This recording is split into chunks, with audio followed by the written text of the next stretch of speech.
ગુજરાતમાં સ્થાનિક સ્વરાજની ચૂંટણી પૂર્ણ થઈ છે, મતદાન પ્રક્રિયા પૂર્ણ થઈ ગઈ, મતગણતરી પ્રક્રિયા પૂર્ણ થઈ ગઈ અને પછી જે પ્રમાણે રિઝલ્ટ પરિણામો સામે આવ્યા કે ભારતીય જનતા પાર્ટી ગુજરાતમાં જે પ્રમાણે જીતી છે, જિલ્લા પંચાયત હોય, તાલુકા પંચાયત હોય, નગરપાલિકા કે મહાનગરપાલિકા. મારી સાથે તમને જે પ્રમાણે ફ્રેમમાં દેખાય છે એ ઋષિભાઈ છે, ઋષિભાઈ અમીન 22 વર્ષના છે. ખૂબ નાની ઉંમરમાં તેમને ભારતીય જનતા પાર્ટીમાંથી ટિકિટ મળી હતી. તેઓ કોર્પોરેટર બની ગયા છે. ઋષિભાઈ, અભિનંદન તમને અને સ્વાગત છે યોર ન્યૂઝમાં તમારું. કેવું લાગી રહ્યું છે આટલી નાની ઉંમરમાં તમને કોર્પોરેટર જેવું પદ મળ્યું છે અને જનતાએ તમારા પર આટલો વિશ્વાસ કર્યો છે, ભારતીય જનતા પાર્ટી આટલો વિશ્વાસ કર્યો છે? પહેલાં તો હું જનતાને થેન્ક યુ કહીશ કે બહુમતીથી મને વિજય કરાયું. એમનું જે કામ હશે બધું હું પૂરું કરીશ ને ભારતીય જનતા પાર્ટીને બી થેન્ક યુ કહું છું કે મને આટલી નાની ઉંમરમાં યુવામાં બનીને ટિકિટ આપી એના માટે. તમને શું લાગે છે, શું જોઈને તમને ટિકિટ આપી હશે ભારતીય જનતા પાર્ટી? અત્યારે એવું લાગે યુવા જે કામ કરી શકે, જે મોટા હોય એ ના કરી શકે, એ યુવા કરી શકે, એના તરફથી બી ટિકિટ કદાચ મને આપી હોય. તમારા પરિવારમાંથી કોઈ રાજકારણમાં હોય અથવા તો તમારા એમાં દાદા હતા, પછી મારા પપ્પાએ તો કશું કર્યું નતું, પણ મારા દાદા હતા રાજકારણમાં. હું આવીશ 40 વર્ષ કહેવાય કે 40 વર્ષ પછી હું અમારા ઘરમાંથી કોઈક રાજકારણમાં આવ્યું.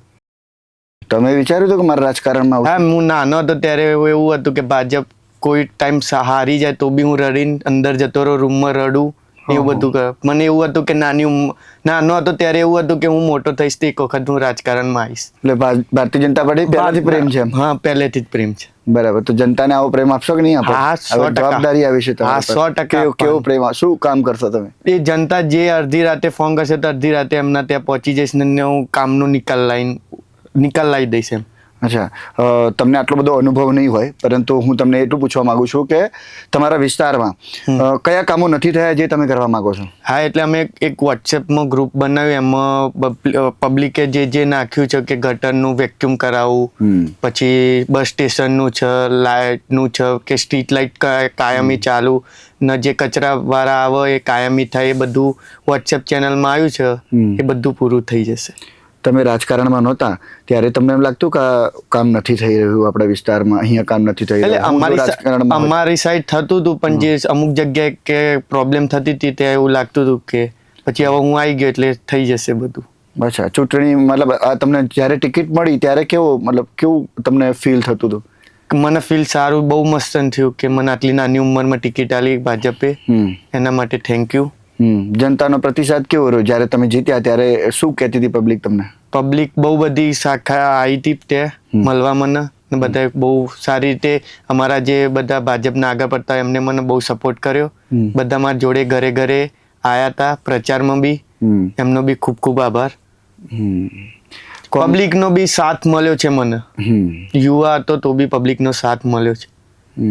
કોંગ્રેસ કે આમ આદમી પાર્ટીમાંથી ટિકિટ મળ્યો હતો? અમે લે જ નહીં કોંગ્રેસ, બેમાંથી એક પાર્ટીમાં. ભાજપ એટલે ભાજપ જ. ભાજપ એટલે ભાજપ જ, પહેલેથી ભાજપ. પહેલા.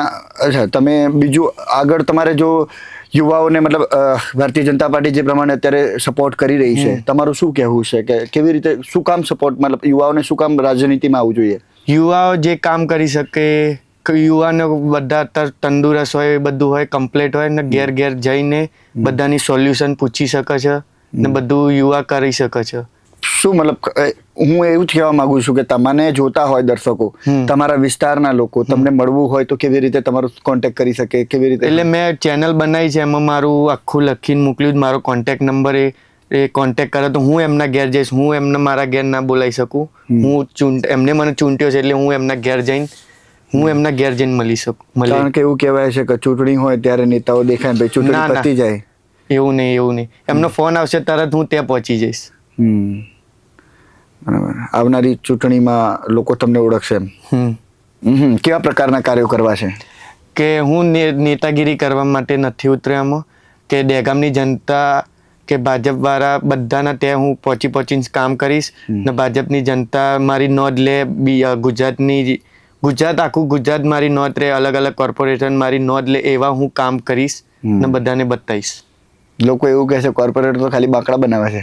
ના, બાકડા પર નામ લખે છે. ના, એવું નહીં થાય.